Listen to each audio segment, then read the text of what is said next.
Bonjour et bienvenue sur la chaîne Photogral. Aujourd'hui nous allons parler du micro-ajustement de l'autofocus. Alors l'autofocus ou mise au point automatique est bien pratique pour la réactivité de la prise de vue. Dans la plupart des cas, il ne nous reste plus qu'à déclencher et la photo est prise. Mais parfois nous avons cette impression de flou, de voile ou un je ne sais quoi de pas très net. Un genre d'étalement des contrastes de l'image, des détails. Il peut y avoir plusieurs raisons à cela. Alors le capteur n'a pas été nettoyé depuis longtemps. Oui. L'objectif est d'une qualité moyenne, voire médiocre. L'optique et la mécanique aussi. L'objectif est très sale.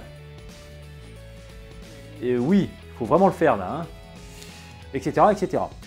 Toutes ces raisons cumulées, ou l'une après l'autre, ou l'autofocus n'est pas bien réglé. Si, ça peut arriver. Alors, il faut préciser une chose, le système dont je vais vous parler n'est valable que pour les séries des 5D, 6D, 7D, 70D, 77D et 80D. Quel est le principe? Eh bien, c'est d'ajuster exactement le plan de focalisation de l'objectif, exactement sur le plan du capteur. Vous allez me dire que le collimateur de mise au point le fait, et c'est clair quand la mise au point est faite. Ou émet un bip bip. Donc oui, le collimateur estime que l'image est nette, avec un réglage du microprogramme du boîtier sorti d'usine, à 0 pour faire simple. Le dialogue entre le boîtier et l'objectif se fait par les contacts de la monture, et le boîtier donne l'ordre au moteur de tourner dans un sens ou dans un autre pour faire la mise au point qui, selon lui, est nette, et vous dit que c'est OK. Mais le petit capteur qui détecte la netteté de l'image n'est pas le capteur qui va recevoir la photo, qui est caché derrière le rideau. C'est un capteur situé en dehors du cône de lumière, projeté par l'objectif sur l'axe optique. C'est pour ça qu'il ne peut pas comparer l'image qu'il reçoit avec l'image du capteur principal qui est dans le noir si on veut. Donc le logiciel fait une estimation de la mise au point optimale et fait déclencher la photo.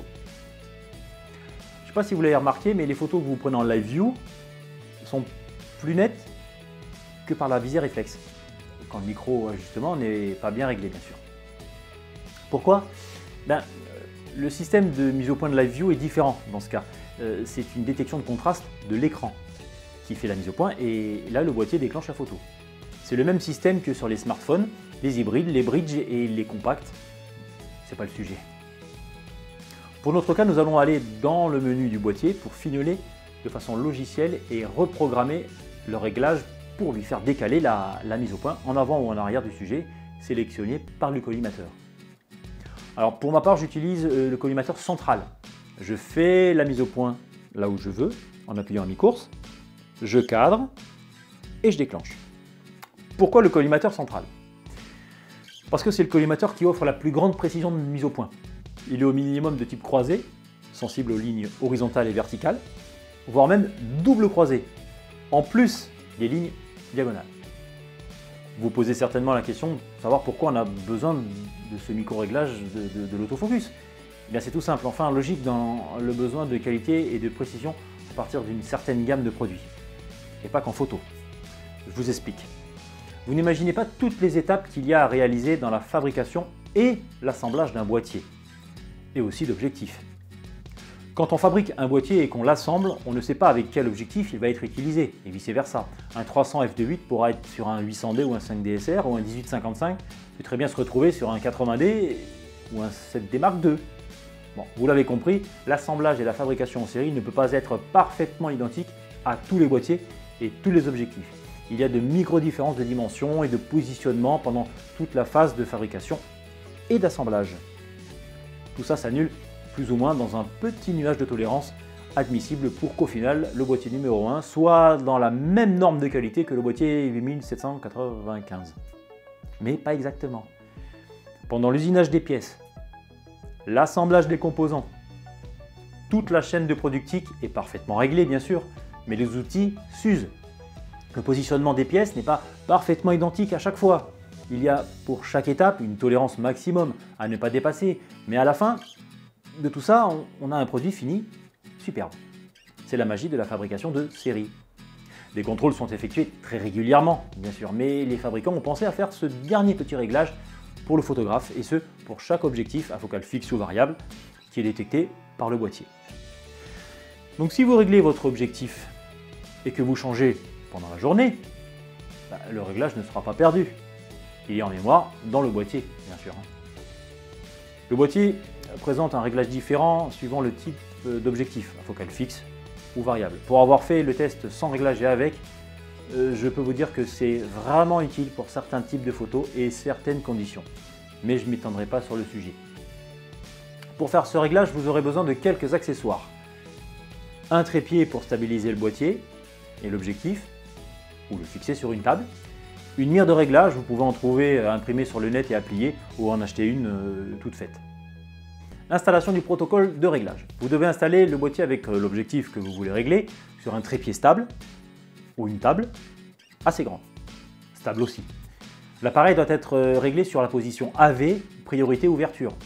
Ouvert au maximum, c'est-à-dire le plus petit chiffre d'ouverture pour avoir la plus petite profondeur de champ. Et les ISO de 100 à 200 pour avoir le moins de bruit possible. C'est l'appareil qui réglera les temps de pause. Il faut également que la mire soit éclairée correctement pour que le collimateur central puisse bien accrocher le centre. L'axe optique doit être bien en face de la mire, bien horizontal, et le plan de la mire doit être bien perpendiculaire à l'axe optique, donc parallèle au plan du capteur. Mettez sur off le système de stabilisation si votre objectif en est équipé. Dernière chose, veillez à ce que le temps de pause ne descende pas en dessous de la focale que vous utilisez. Un 60e avec un 50, un 125e avec un 100 mm, etc. Bref, il faut éliminer le flou de bouger.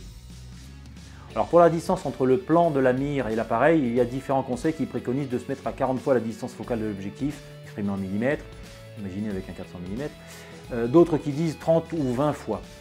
Bref, tout ça dépend de l'objectif utilisé, la focale fixe ou variable, et surtout de la façon dont vous l'utilisez. Pour avoir essayé plusieurs distances de réglage, je recommande de se mettre à la distance où vous aurez une profondeur de champ entre 40 et 50 mm. Bon, je vous rassure, pour savoir cette distance, j'utilise le logiciel Barnac.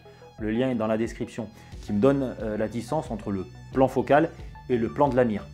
Le plan focal ou le plan du capteur, là où se focalise l'image projetée par l'objectif, est matérialisé sur le boîtier au-dessus par ce petit symbole. Il suffit de mesurer avec un mètre jusqu'à cette marque pour placer l'appareil de façon précise.